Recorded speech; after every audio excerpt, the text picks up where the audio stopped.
ఉదయం దేవుని వాగ్దానం.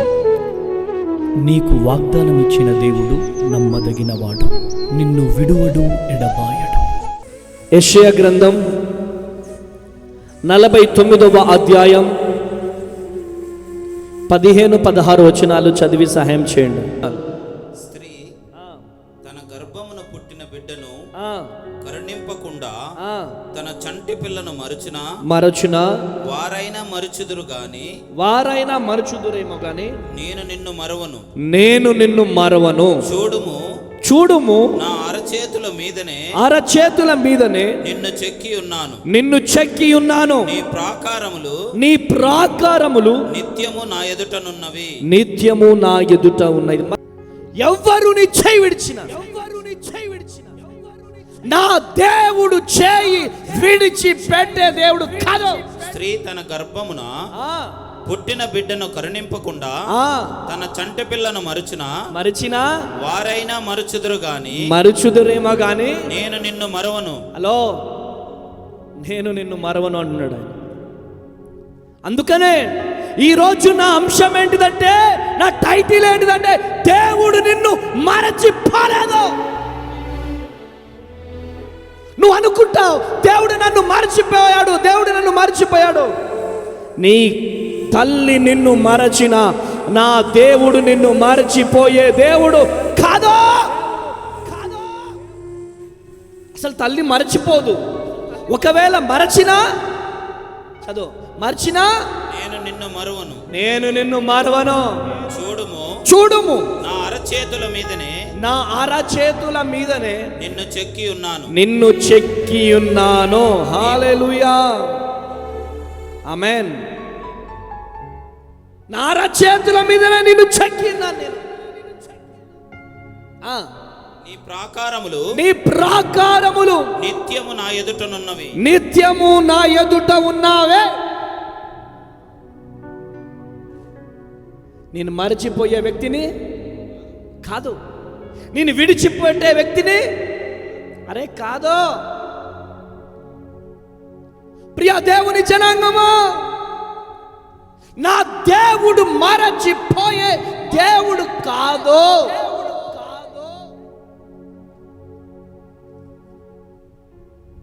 అందుకనే దేవుడు నిన్ను మరచిపోయాడు అనుకుంటున్నావు, కానీ నా దేవుడు నిన్ను మరచిపోలేదు.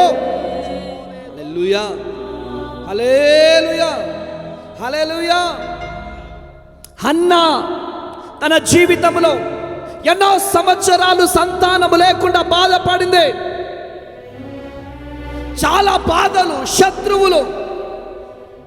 హల్లెలూయా. నువ్వు అనుకుంటావు ఏంటి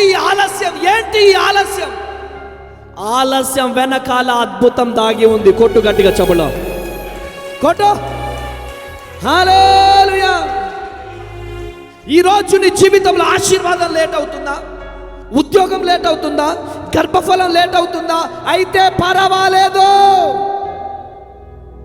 నా దేవుడు నీ జీవితంలో గొప్ప కార్యాలు, అద్భుత కార్యాలు జరిగించబోతున్నాడు.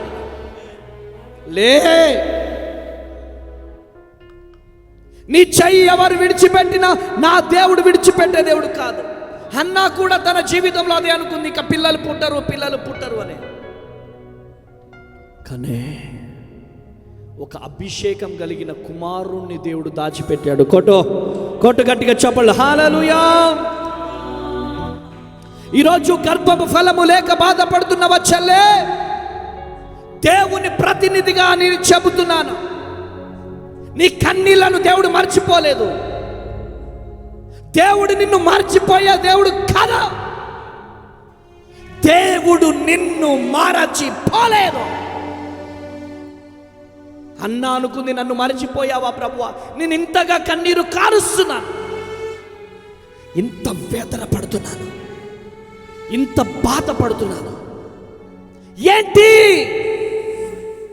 అని అనుకుంది.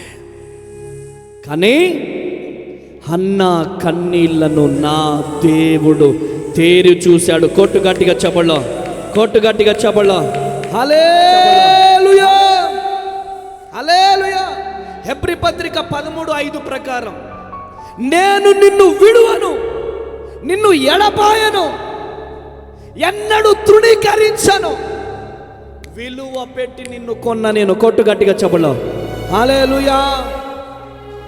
హెబ్రీ పత్రిక 13:5లో ఏమంది? ధనాపేక్ష లేని వారై మీకు కలిగిన వాటితో తృప్తి పొంది ఉండుడి. నిన్ను ఏమాత్రమును విడువను, నిన్ను ఎన్నడను ఎడబాయనని ఆయనే చెప్పెను కదా. ఎవరాయన? మనిషా? ఎవరు చెప్పింది? మేరే భగవాన్ యీశు మసీ. చెప్పు కొట్టు గట్టిగా చెప్పలో హల్లెలూయా. ఎవరు నీ చెయ్యి విడిచిపెట్టినా నేను నిన్ను విడువను. My dear son, my dear daughter, నేను నువ్వు మస్కట్లో ఉన్నా, నువ్వు కువైట్లో ఉన్నా, నువ్వు అబుదాబిలో ఉన్నా, నువ్వు ఇజ్రాయెల్లో ఉన్నా, నువ్వు ఆస్ట్రేలియాలో ఉన్నా, నువ్వు తెలంగాణలో ఉన్నా, నువ్వు ఆంధ్రప్రదేశ్లో ఉన్నా, ఛత్తీస్గఢ్, ఒరిస్సా, ఎక్కడ ఉన్నా నా దేవుడు నిన్ను మరచిపోలేదో. ఆమేనని చెప్పు. నా దేవుడు నిన్ను మరచిపోయే దేవుడు కాదు. హన్నాలాగా నన్ను మర్చిపోయావా, నన్ను మర్చిపోయావా అని బాధపడుతున్నావేమో. No no no no no, నా దేవుడు మర్చిపోయే దేవుడు కాదు.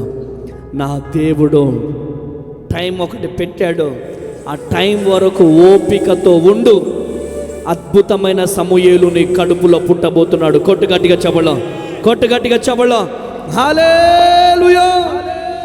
చూడండి, కీర్తన గ్రంథము 9వ అధ్యాయం 10వ వచనం. హల్లెలూయా.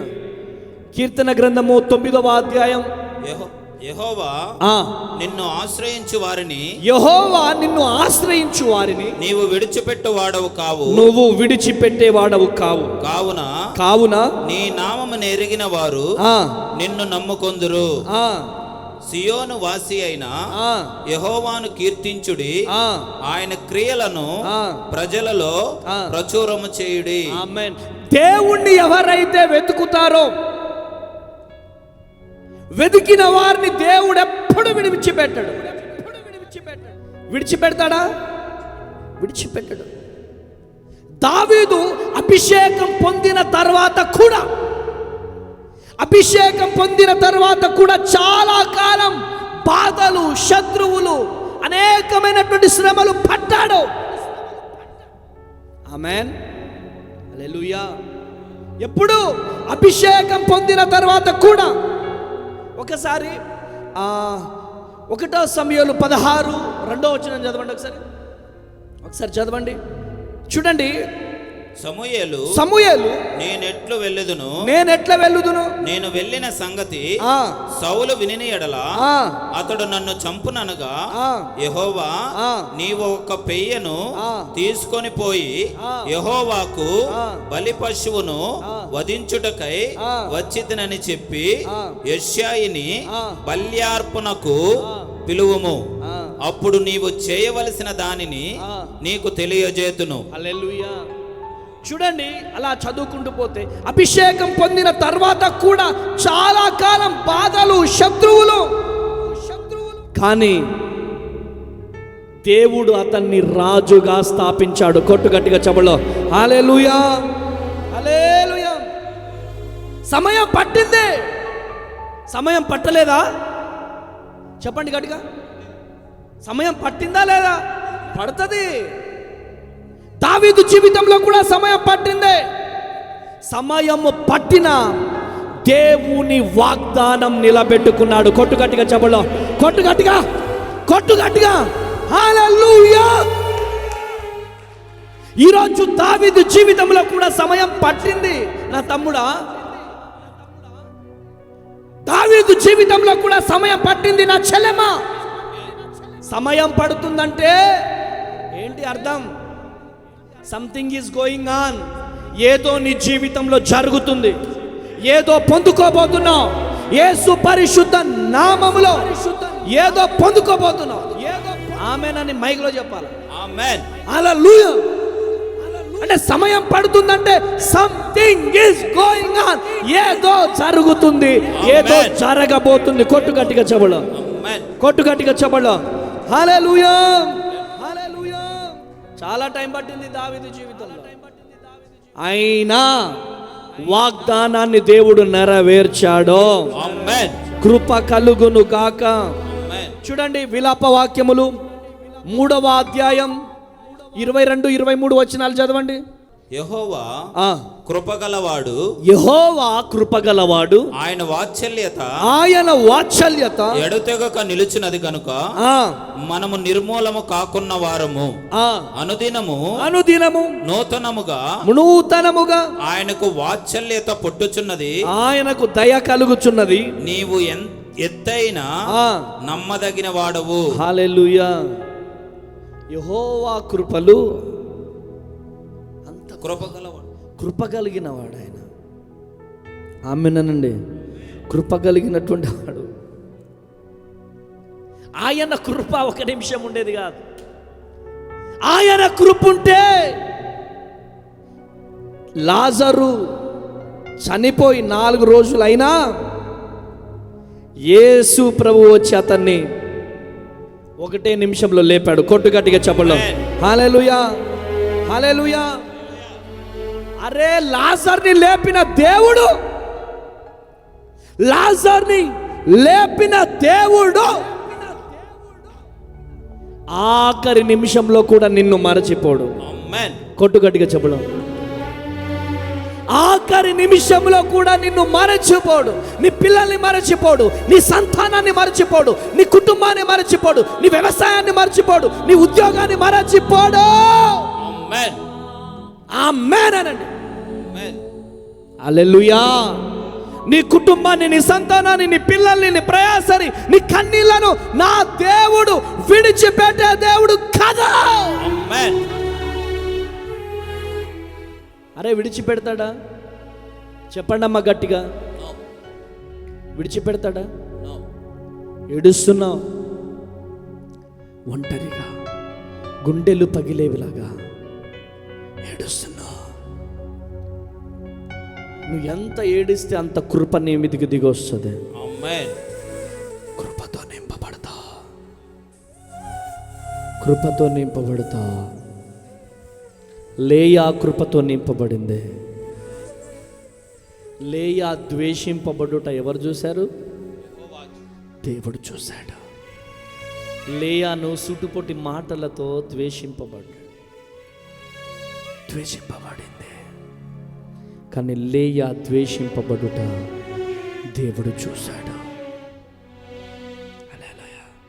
అందరు నిన్ను ద్వేషిస్తున్నారు అంటే లేయాని దీవించిన దేవుడు నన్ను దీవిస్తాడు అనుకుంటే అది భ్రమ మళ్ళీ. కానీ లేయా ఏ విధంగా అయితే కన్నీటి ప్రార్థన చేసిందో, లేయా ఏ విధంగా అయితే నోరు అదుపులో పెట్టుకున్నదో, లేయా ఏ విధంగా అయితే తగ్గింపు కలిగి ఉన్నదో, లేయా ఏ విధంగా ప్రార్థన కలిగి ఉన్నదో, అదే ప్రార్థన నీలో ఉండాలి. నువ్వు బూతులు మాట్లాడుకుంటూ, వ్యర్థమైన మాటలు మాట్లాడుకుంటూ, అసభ్యకరమైనటువంటి మాటలు మాట్లాడుకుంటూ లేయా ద్వేషింపబడుట దేవుడు చూశాడు, నేను కూడా ద్వేషింపబడుతున్నా కదా నన్ను కూడా చూస్తాడు అనుకుంటే నీ భ్రమ. ఆయన విరిగి నలిగిన హృదయం కలిగినటువంటి వారి వైపు చూస్తాడు. గర్విష్ఠులను దేవుడి దగ్గరికి వెళ్ళలేరు. గర్విష్ఠులు దేవుని దగ్గరికి వెళ్ళలేరు.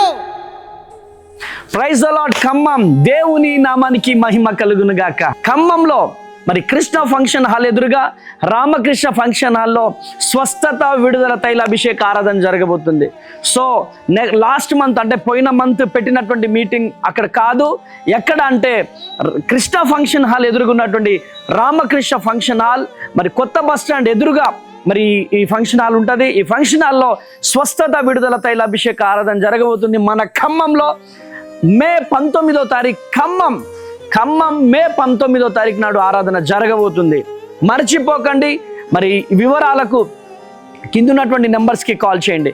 శక్తివంతమైన స్తుతి ఆరాధన, హృదయాన్ని కదిలించే వర్తమానం ప్రతి ఒక్కరి కొరకు భారము కలిగి నేను ప్రార్థన చేయబోతున్నాను కనుక ఖమ్మం మరియు పరిసర ప్రాంత ప్రజలు ఈ అవకాశాన్ని వినియోగించుకోవాల్సిందిగా ప్రభు పేరిట మనవి చేస్తున్నాను. మరి కృష్ణ ఫంక్షన్ హాల్ ఎదురుగా రామకృష్ణ ఫంక్షన్ హాల్, మరి 19వ తారీఖు మంగళవారం ఉదయం 9 గంటలకు ఆరాధన ప్రారంభం కాబోతుంది. కలుద్దాం 19వ తారీఖు ఖమ్మంలో. God bless you. Praise the lord.